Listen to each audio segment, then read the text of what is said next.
न स्वयं आदिमनेके लोका अशाश्वता केचन दैत्यकाये परिबोधिता केचन मोक्षमार्गे तमादिनाथं परिमामि नित्यम्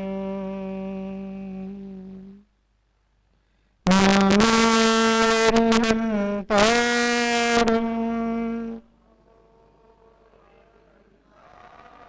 नमो सिद्धारम् नमो ऐर्याणम्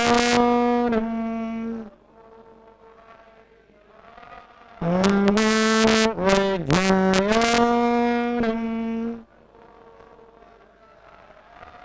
नमो लोयसवैसाहुणम्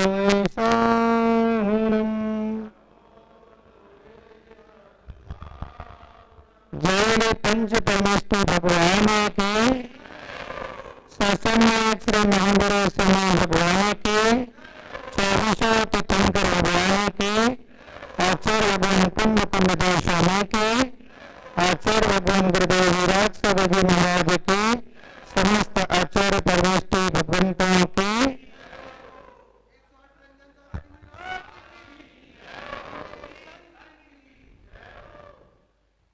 मनीषों आज अपन सब श्रुत के जिनालय में सभी बैठे हैं श्रुत की आराधना करने के लिए। आचार्य भगवान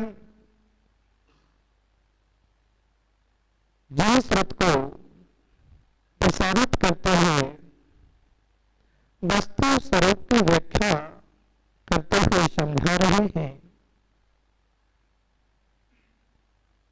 कि वस्तु वस्तु है।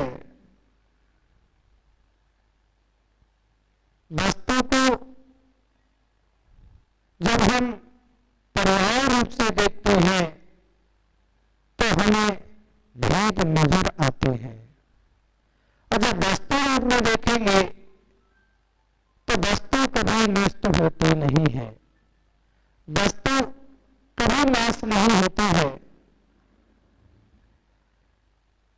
जीव द्रव्य है, जीव द्रव्य की बाह्य पर्यायों को देखेंगे तो नजर अलग अलग आएंगे। अंकित भाई, जन्म से तुम अंकित बने कि जन्म लेने के बाद अंकित बने?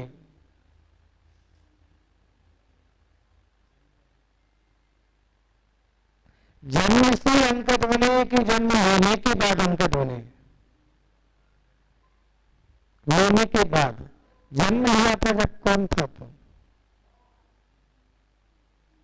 एक जीव मात्र था, एक जीव मात्र था, जन्म हुआ। लेकिन जन्म लेने के बाद मां ने पिता ने नामकरण किया। किसका? जीव का। जीव का नामकरण करके उसको संबोधन किया, क्योंकि नामकरण नहीं किया जाता तो कैसे पहचान होती कि ये कौन है? व्यवहार नय से। किस नय से? व्यवहार नय से। व्यवहार नय से आपका नामकरण कर दिया है, लेकिन निश्चय से देखा जाए तो एक मात्र जीव है। क्या है? जितने बैठे संसार के सभी प्राणी क्या है? जीव है। लेकिन जब तक व्यवहार को नहीं लिया जाएगा तो निश्चय कैसे चलेगा? अब हम कहें ये जीव आत्मा कराओ तो कौन उठ करके आएगा? बोलो कि ये जीव आत्मा कराओ, कौन उठ करके आएगा? या तो सब उठ करके आएंगे या कोई नहीं आएगा। और मैं कहूँ जी डराई हुए तो कौन उठ करके आएगा?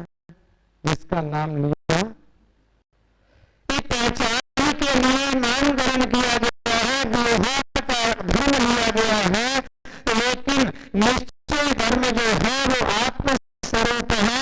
आत्मा कभी नष्ट नहीं होती है। आत्मा का स्वरूप, आत्मा हमेशा शुद्ध है, चैतन्य है, व्यावक स्वरूप हम। आत्मा व्यावक स्वरूप है, उसका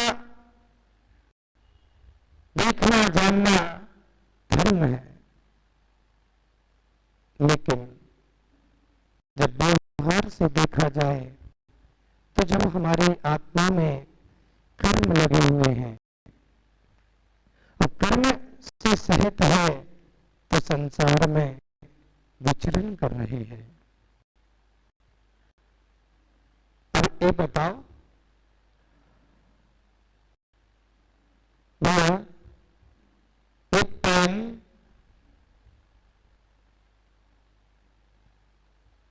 अच्छा लिखाता है कि बुरा लिखाता है? बोलो भैया, पेन अच्छा लिखाता कि बुरा लिखाता है?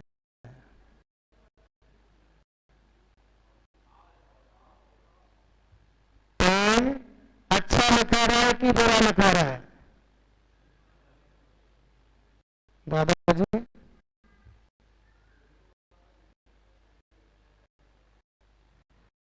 पेन तो नहीं लिखा रहा ना? पेन ना अच्छा लिखा रहा है, पेन ना बुरा लिखा रहा है, लेकिन पेन को लिखने वाला, पेन को लिखने वाला उसकी जैसी भाव होंगे वैसा पेन, लेकिन जब बुरा होता है तो दोष किसको देता है? जब बुरा हो जाता है तो दोष किसको देता है कि पेन ने गलत लिखाया? पेन नहीं होता महाराज तो मैं तो अपशब्द लिखते ही नहीं। पेन को गलत कर देगी, पेन ने गलत लिखाया है, लेकिन पेन कभी गलत लिखाने वाला नहीं है। पेन तो पेन है। पेन क्या है? पेन पेन है। आत्मा न रागी है, आत्मा न दोषी है, आत्मा न राग करती है, आत्मा न द्वेष करती है, आत्मा न बुरा लिखाती है, आत्मा न अच्छा लिखाती है। आत्मा में जैसा राग द्वेष कर रहे हैं वैसा वो लिख रही है। कौन? आत्मा नहीं लिख रही, नहीं तो भान है। आत्मा नहीं लिख रही, लेकिन आत्मा के साथ हम जैसा लिख रहे हैं। अच्छा सत्य बताओ, भोजन कौन करता है? आत्मा कर रही है कि शरीर करता है? शरीर करता है। भैया जब शरीर भोजन करता है तो जब मृतक पड़ा हुआ शरीर है फिर वो क्यों नहीं भोजन करता है?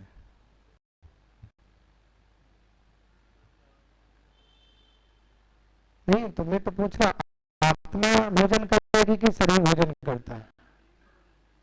शरीर भोजन करता है तो मृतक शरीर रखा है वो भी तो शरीर है, फिर भोजन क्यों नहीं कर रहा?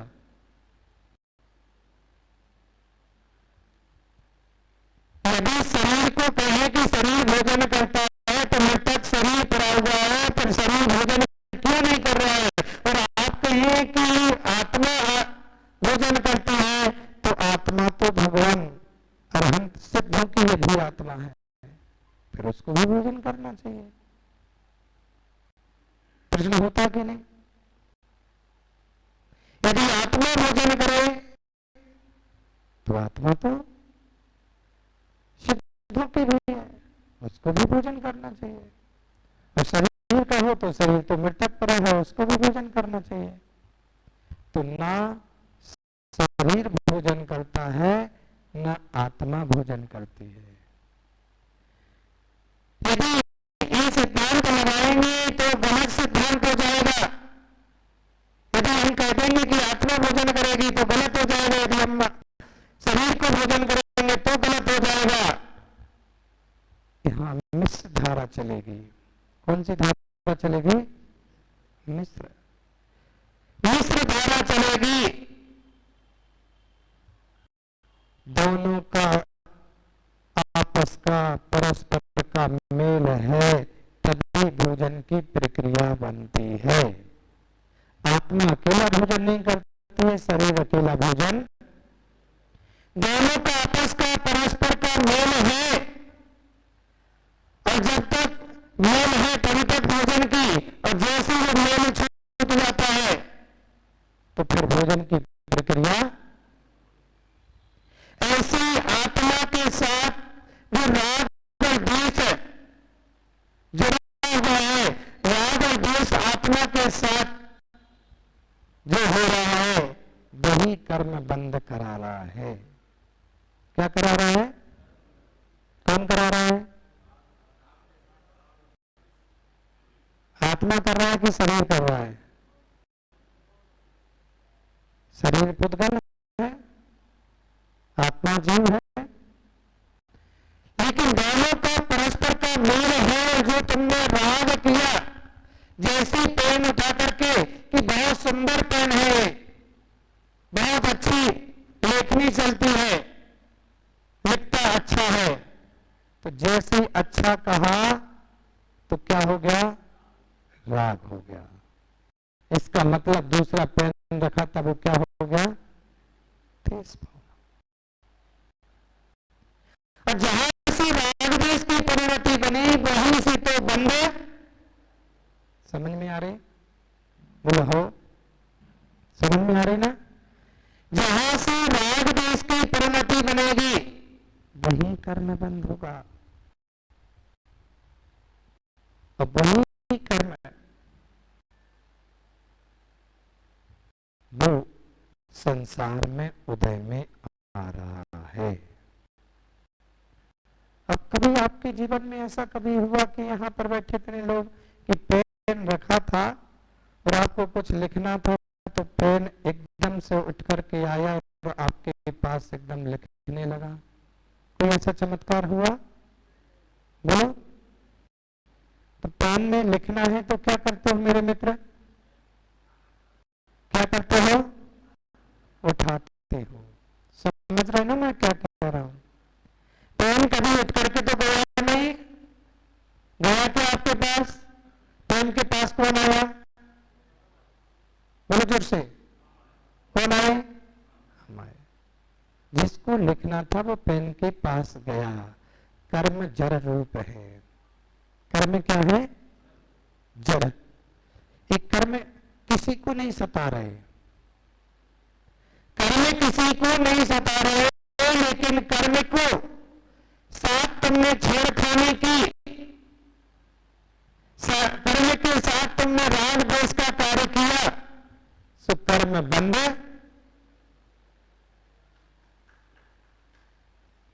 समझ रहे ना? कर्म पेन नहीं किसी के पास गया, कर्म किसी के पास नहीं जा रहे। कर्म कितने होते हैं? 8 कर्म। कितने कर्म होते हैं? 8 कर्म। वो शरीर संसार की दशा जो चल रही है, जो शरीर की संरचना चल रही है, इस सब कर्म की उदय से चल रही है। किसके उदय से? अब कर्म जब उदय आता है सो वैसे ही तुम्हारी बुद्धि कार्य कर रही है, वैसे ज्ञान काम कर रहा है। जब 7वां कर्म का उदय होता है, मेरे मित्र, क्या नाम तुम्हारा? दाढ़ी वाले भैया? हाँ, हमें भाई, ये जो एसी तुम घर में चला रहे हो, कूलर चला रहे हो, पंखा चला रहे हो, इस सर्दियों में क्यों नहीं चलाते हो? सर्दी में क्यों नहीं चलाते? बोलो जल्दी।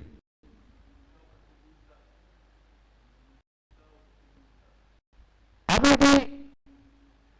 जो चल रहा है, जिसको निमोनिया हो गया है, जिसको निमोनिया हो गया, उससे कहो कूलर की हवा में बैठो मेरे मित्र, तो बैठेगा क्या? वही कूलर की हवा ये को साता दे रही है, गर्मी में से आया तो कह रहा अब शीतलता मिली। और एक जिसका साता कर्म का उदय चला, तबियत खराब हुई, सुबह कूलर की हवा उसको दुख है, तो क्या कूलर की हवा ने सुख दिया कि दुख दिया?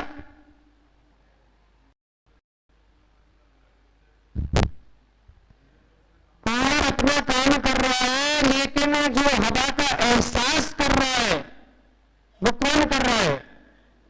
जीव का। तुम कर रहे हो ना। अब तुम्हें जैसा कर्म चलेगा वैसा एहसास होगा। साता कर्मोदय चलेगा तो साता रूप एहसास होगा, असाता कर्मोदय चलेगा तो असाता रूप होगा। जब तुम किसी के फंक्शन में कहीं पर गए और भोजन में एक साथ 100 लोगों ने भोजन किया, उस भोजन में से तुमने दही बड़ा सबने खाया और एक ने 4 लिए, एक ने 2 खाए, एक ने 1 खाया, और एक घर में गया और जिसने 1 दही बड़ा खाया था सो पेट खराब हो गया, और जिसने 4 खाए तो ऊपर मजा आ गया। आज तो क्या आ गया? भोजन में मजा आ गया। और एक भी खाया और तुम्हें तो क्या हो गया? सो तुम कह रहा भैया उसके यहाँ का भोजन ठीक नहीं था, वो दही बड़े अच्छे नहीं मिले थे, कच्चे थे, सो हमारा पेट खराब कर दिया। 100 लोगों में से 99 लोगों ने नहीं ये कहा, लेकिन एक व्यक्ति क्या कह रहा? अब इसका मतलब तुम क्या दही बड़े खराब थे? समझ रहे ना मेरे मित्र?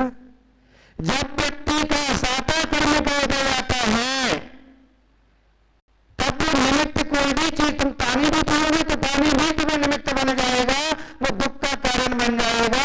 लेकिन असाता कर्म का जब उदय आया, कब आया?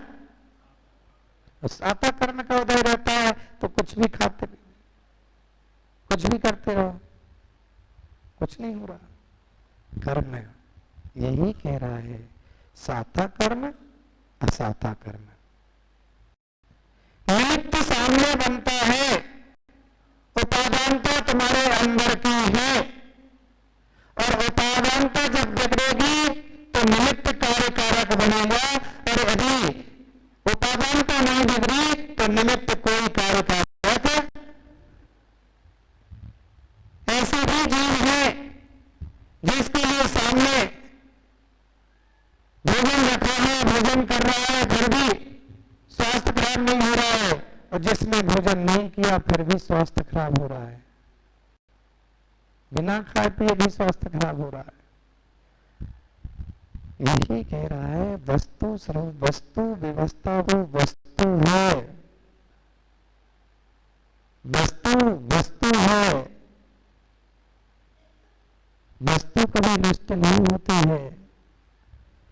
और वही जीव के साथ जो कर्म लगे, कर्म हमारे लिए दुख दे रहे हैं, और कर्म की 148 करोड़ प्रगतियां हैं। कितनी कर्म प्रगतियां हैं? 148 की संरचना, जो शरीर की संरचना मिल रही ना, ये भी कर्म मिल रही है, कर्म से ही मिल रही है। इसलिए मत किसी को दोष दो, मत किसी को दोषी ठहराओ, मत किसी को बुरा कहो।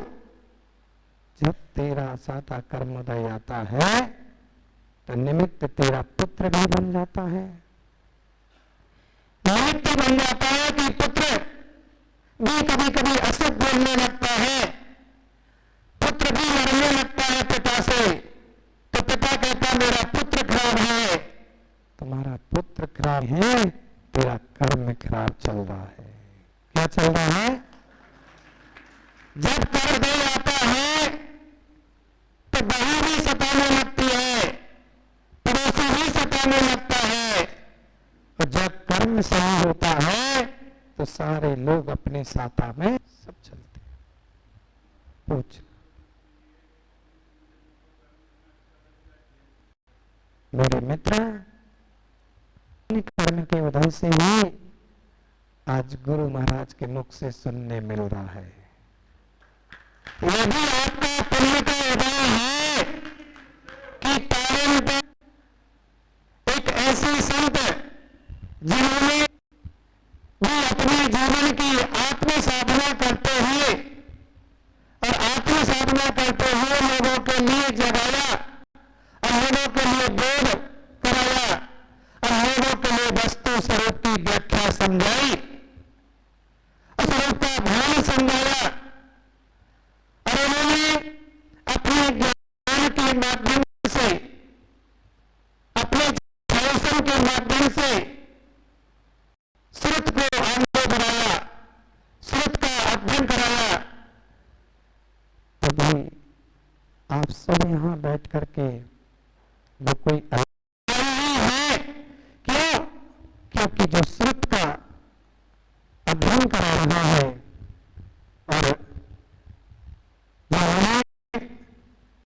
नई दीक्षा को भी ग्रहण किया, मेरे मित्र, आज आप सबका पुण्योदय है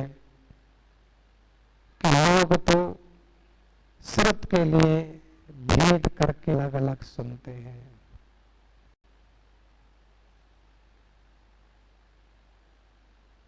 पंखा चल रहा है, ये पंखा बंद करना है, कहां से होगा? बस सुनो सुनो सुनो सुनो सुनो, ये पंखा बंद करना है तो कहां से होता है? एक स्विच। और इस पूरे हॉल की लाइट बंद करना है तो कहां से होगी? और पूरे मोहल्ले की लाइट बंद करना है तो कहां से होगी?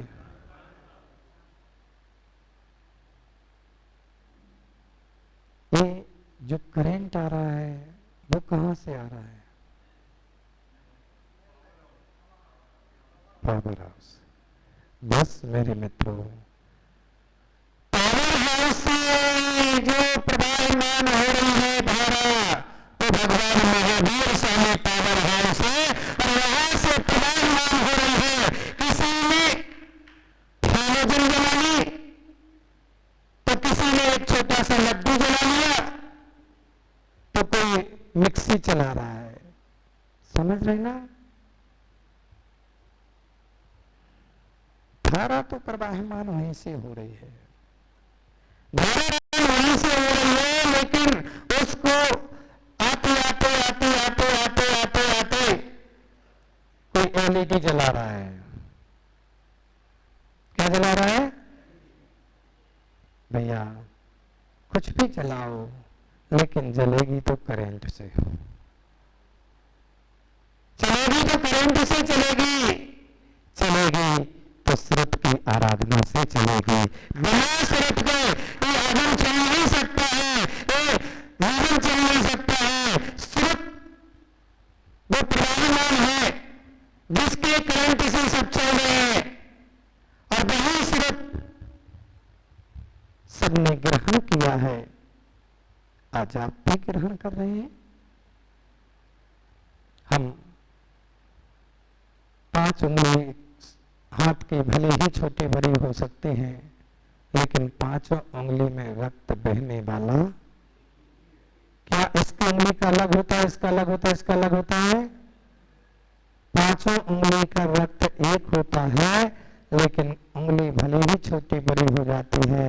हमारी परंपराएं भले ही अलग अलग हो जाए, लेकिन परंपराओं में जो रक्त बहने वाला है, वो जीववाणी का स्रोत बहने वाला है, वो एक है, और एक से स्रोत की प्रवाह में हम प्रवाहमान हो रहे हैं, उसमें कोई भी अंतर नहीं है। वही जो 14 ग्रंथों का संरचना की है, वो ग्रंथों के नाम अलग हो सकते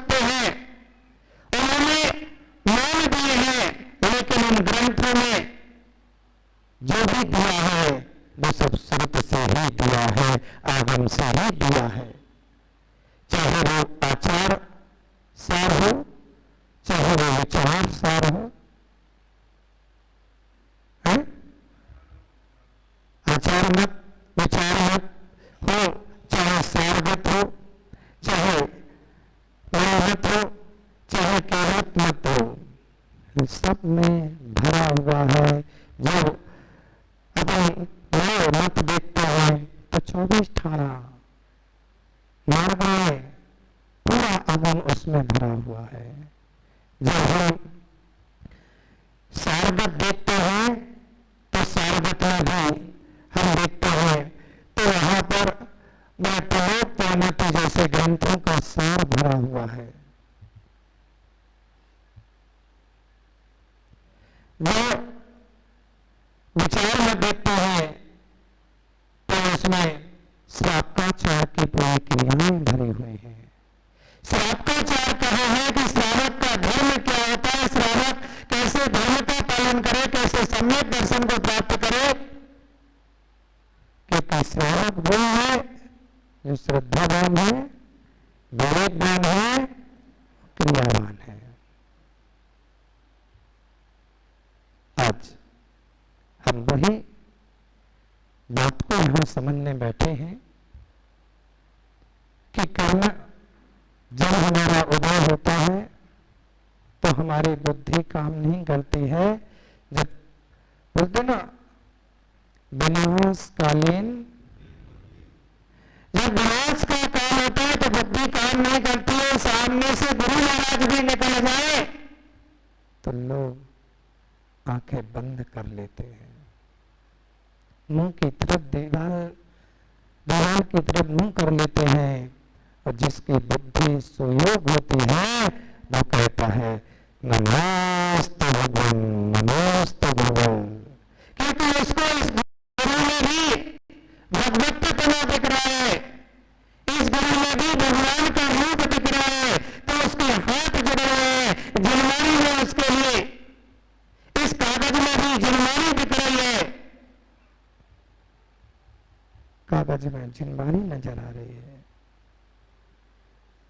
और पासावान रूप नजर आ रहा है, जिसकी ज्ञान काम कर रहा है, बुद्धि काम कर रही है। क्योंकि ऐसे जो भी हुए जो कर्म के उदय से तीव्र असाता कर्मोदय आया, पाप कर्म, लेकिन अपनी बुद्धि विवेक बंद नहीं हुआ। रामेश्वर आचार्य महाराज पदम ग्रंथ में जब सीता का प्रकरण देते हैं तो वहां लिखा है कि जब सीता 14 वर्ष वनवास के बाद धन लौट करके अयोध्या नगरी आए तब वहां पर भी कुछ लोगों ने उंगली उठाना प्रारंभ कर दी। और जब खुसर फुसर बातें होने लगी तो राजा के पास वो बात पहुंची तो राजा न्याय प्रिय, राजा ने कृतांतवत को बुला करके कह दिया कि सीता को कुछ नहीं कहा, सीता से कहा कि जाओ चारों धाम की यात्रा करके आना है, चारों धाम की यात्रा करना है। कृतांतवत रथ पर बैठा करके सीता को ले जा रहे हैं और भीषण जंगल में जैसे ही पहुंचे तो रथ रोक दिया और रथ पर से उतर गया और रोने लगा। तब सीता ने पूछा क्या हुआ, क्यों रो रहे हो? तब कृतांतवत कहता है मां, लगता है रथ का पहिया टूट गया है। तो रोने की क्या बात है, नीचे ठीक कर लो, पहिया बदल दो। तो कृतांतवत कहता है मां, मैं बहुत अभागा हूं, मैं बहुत अभागा हूं कि यदि रथ का पहिया टूट गया होता तो मैं 5 मिनट में रथ का पहिया ठीक कर लेता, लेकिन मां आपके कर्मों का पहिया टूट गया है। क्या कह रहे हो, क्या कह रहे हो? हाँ मां, हाँ मां, रथ का पहिया टूट चुका है तो ठीक कर सकता था, लेकिन कर्मों का पहिया टूटा है, आपको रथ पर से उतरना पड़ेगा। मेरे राजा की यही आदेश आज्ञा है और आपको इस भीषण जंगल में मुझे छोड़ करके जाना है। बहुत जोर जोर से रोने लगा। तो तब सीता समझाती है कि हे कृतांतवत, रोने की कोई बात नहीं है, इसमें रोने की कोई बात नहीं है। तुमने तो अपने राजा का आदेश का पालन किया है, क्योंकि तुम एक दास हो, नौकर हो, और जो तुम्हारा स्वामी कहेगा, जो मालिक कहेगा, वो उस बात को मानना पड़ेगा। तुम अपने आदेश का पालन करिए। अब ध्यान से सुनना। उस समय कलयुग की यदि सीताएं कोई होती ना, तो क्या करती माताओं आप लोग? हैं? कोर्ट में केस कर देते। सुन लो, मैं नहीं कह रहा हूं। उस समय वो सीता के पास भले ही कर्मोदय आ गया हो, लेकिन कर्म के समय भी विवेक उसने नष्ट नहीं किया। कर्म में उसने अपनी बुद्धि को सुव्यवस्थित रखा।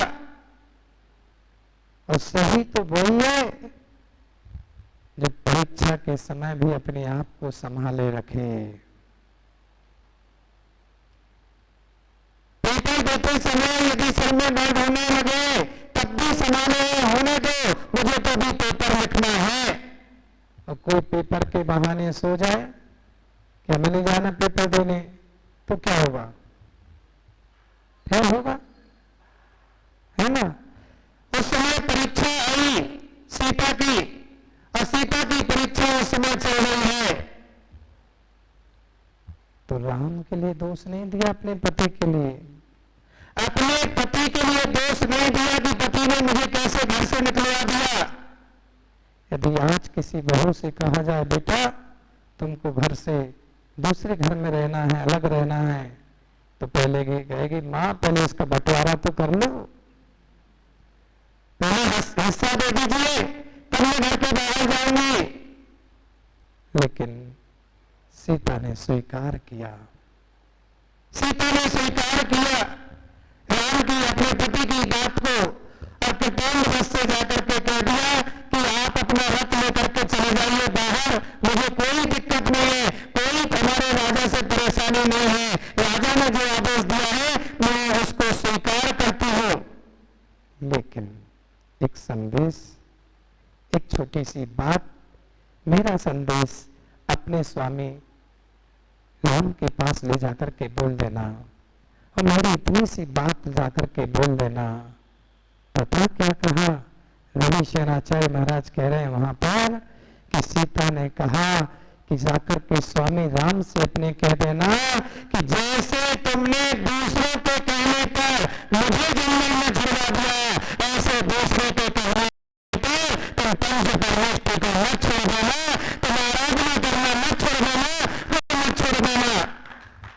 लोग तो थोड़ी सी बात कोई हो जाती है तो गुरुओं को छोड़ देते हैं, भगवान को छोड़ देते हैं, जिम्मेदारी को छोड़ देते हैं। कर्म का उदय समझिए। कर्म मेरा उदय चल रहा है, कोई बात नहीं, सबके दिन एक से नहीं होते। बोलो, सबके दिन, घोड़े के भी दिन बदलते हैं, घोड़े के भी। जहां आए समय घोड़े लगते थे, कचरा डाला जाता था, आज वहां पर बड़ी बड़ी बिल्डिंगें बन गई। समय बदलते देर नहीं लगती, समय बदलता है। समय आपका हो रहा है, और समय यही कह रहा है कि हमें समय को बदलने के पहले अपने विवेक को बदल लो, अपने ज्ञान को बदल, अपने आप को बदलिए। आज हर व्यक्ति दूसरे को बदलने में लगा है, घर में, परिवार में एक दूसरे को बदलने में लगा है, कोई मोहल्ले को बदलने में लगा है, तो कोई नगर को बदलने में लगा है, तो कोई समाज को बदलने में लगा है, तो कोई देश को बदलने में लगा है। लेकिन निरंजन सागर आपसे कहते हैं दुनिया को बदलने की जरूरत नहीं है, अपने आप को बदलो, दुनिया का अपने आप बदल जाएगी, दुनिया अपने आप बदलेगी। हर व्यक्ति अपने आप में बदल जाए, हर व्यक्ति अपने आप में सुधर जाए, तो दुनिया अपने आप सुधर अपने आप को सुधारिए। आज जो हमारे गुरु महाराजों ने लिखा है, जो हमारे गुरु ने कहा है, जो हमारे आचार्य भगवंतों ने कहा है, उसको चरितार्थ करने की जरूरत है। आज जैन का भक्त जैन के भगवान और जैन को मानने वाला है, हिंदू का भक्त हिंदू को मानने वाला है, मुसलमान का भक्त मुसलमान को मानने वाला है, सिख का सिख को मानने वाला है, हर अनुयायी का अपने अपने आराध्य को मान रहा है। मैं आपसे निवेदन प्रार्थना गुजारिश करूंगा कि जो जिस अनुयायी का है वो उसको मानिए, उसमें कोई दिक्कत नहीं। भारत देश स्वतंत्र है, अपने अपने आराध्य की आराधना कर सकते हैं, लेकिन भगवान को मानने के साथ साथ भगवान की मानने की जरूरत है। एक बार भगवान की मानिए। किसकी मानिए? भगवान को तो माना, लेकिन भगवान की को और की में बहुत अंतर है। भगवान को मानते मानते तो काले वालों से सफेद बाल होगा लोगों पे, उम्र भर गई, लेकिन परिवर्तन भगवान की एक बात भी मान लो, एक अंश भी हमें जीवन में आचरण में आ जाए तो हमारा जीवन। और इन संतों ने यही किया, सिर्फ उपदेश नहीं दिया, दूसरों को उपदेश नहीं दिया है, सौ के उसको अपने आचरण में अपनाया है। यही कारण है कि हम लोगों ने अपने आप को उतार करके, अपने जीवन में अपने आप में उतार करके आज इतना सीमित जीवन जी लिया है कि जहां पंचम काल में लोग कहते हैं कि ऐसे कैसे कर सकते हैं, ऐसे जहां 48 का टेम्परेचर चल रहा हो, जहां प्रगति विपरीत हो, से प्रगति में भी ये दिगंबर संत 24 घंटे में एक बार जल ग्रहण कर रहे हो, एक बार आहार ग्रहण कर रहे हो, नंगे पैर चल रहे हो, पत्ती धूप में शरीर पर बदन पर कोई वस्त्र भी ना हो, ये कोई चमत्कार से कम नहीं है। इसलिए चमत्कार ही है कि इस युग में इस साधना को साध रहे हैं, वो इसलिए साधना को साध रहे हैं कि उन्होंने अपने वस्तु स्वरूप को जाना है, अपने उस रब को जाना है। गायक भाव स्वरूप हम, मेरी आत्मा गायक स्वरूप है। वही परम ब्रह्म संतान है, यही कहा है। और उन्होंने कहा, भक्ति पुराण भी यही कहा है कि तू अभी प्रमाद कर रहा है। क्या कर रहा है? प्रमाद कर रहा है। प्रमाद के कारण तू भी संसार में ये प्रमाद कार्य कर रहा है। प्रमाद को छोड़ और अपने स्वरूप को जानो, अपने आत्म स्वरूप को जानने का प्रयास करें, अपने आत्म स्वरूप को जाने पहचाने। अभी तक तो यही नहीं पता तुम आए कहां से हो, कहां से आए भैया, कहां से आए तुम लोग? सजन कहां से आ रहे हो? मेरे मित्र, ये जीव निगोज से निकल करके आ रहा है। कहां से निकल के आ रहा है?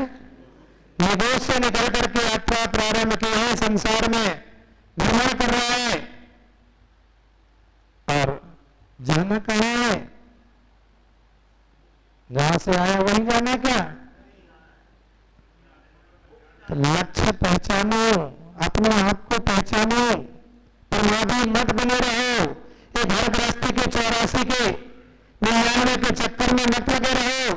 अपने आप स्वरूप को जाने, अपने आत्म स्वरूप को पहचाने और थोड़ा सा समय अपने आप के लिए दीजिए, जिससे हम उस परमात्मा पद को पहचान सके, परमात्मा स्वरूप को। क्योंकि जब जानेंगे पहचानेंगे तभी तो आचरण में, जब हम पहचानेंगे नहीं जानेंगे नहीं तो आचरण में क्या उतारेंगे? समय यही कह रहा है, हम लोगों का समय हो गया है। आज बहुत अच्छा समय है और बहुत अच्छा समय का समय मिला है कि कल परसों ऐसे ही बात हुई अंकित भाई और दर्शन करने आया, बात की और ऐसा सहयोग बन गया, क्योंकि कुछ लोग हिचकिचाहट में नहीं आते, एक दूसरे की शर्मा शर्मी में नहीं आते। लेकिन जब मैंने कहा कि मैं चलूंगा और मैं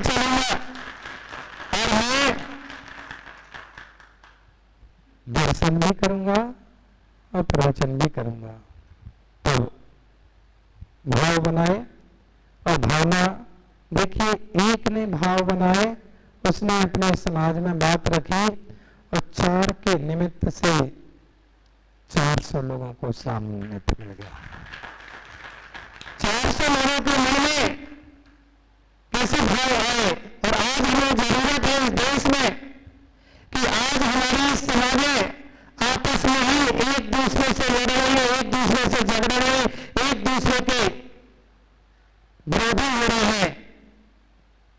आज हमें संगठन की जरूरत है। अभी वर्तमान में देख लीजिए कि वर्तमान में मोदी को सरकार बनाने में पसीना आ गया। अब समझ में आ गई कि संगठन की क्या शक्ति होती है, एकता की क्या शक्ति होती है। जब तक एकता संगठन नहीं होगा तब तक एक व्यक्ति कुछ भी मोदी मोदी मोदी नहीं चिल्ला रहे थे, लेकिन मोदी के अकेले दम पर कुछ भी नहीं होता है। पब्लिक जब तक साथ न हो, जब तक सब संगठन साथ में न हो, अकेला कुछ भी। और आज यदि विपरीत हो जाए एक दो संगठन तो गए काम से। संगठन की जरूरत है। इस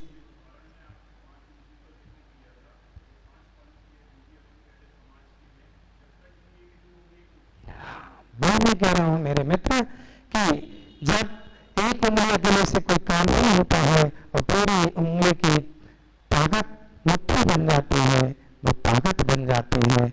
आज हमारे धर्म पर आए दिन कोई ना कोई प्रहार किया जा रहा है। हमें जरूरत है कि हम सब मिलकर के रहें, हम सब एक साथ रहें, तो हम जिस शासन की ध्वजा को 18,500 वर्ष तक लेकर के चल सकते हैं। अभी बहुत लंबा समय है और यहां तक लेकर के चलना है, तो जरूरत युवाओं की भी है, जरूरत वृद्धों की भी है, जरूरत हमारे बीच के लोगों की भी है, सबकी जरूरत है। युवाओं में जोश है तो आज करके दिखाया, युवाओं में जोश है तो करके दिखाया, वृद्धों में होश है तो करके दिखाया। वृद्धों ने कहा ठीक, तुम अच्छा काम कर रहे हो, बुलाओ गुरु महाराज को। युवाओं ने व्यवस्था बनाई, कहा कि तुम लोगों ने कहा कर लो बेटा। तो वृद्धों में होश था तो उन्होंने स्वीकृति दी, युवाओं में जोश था इसलिए कार्य किया। और जब होश और जोश दोनों आपस में मिलते हैं तो जन शासन की जय घोष होती है, जन शासन की जय घोष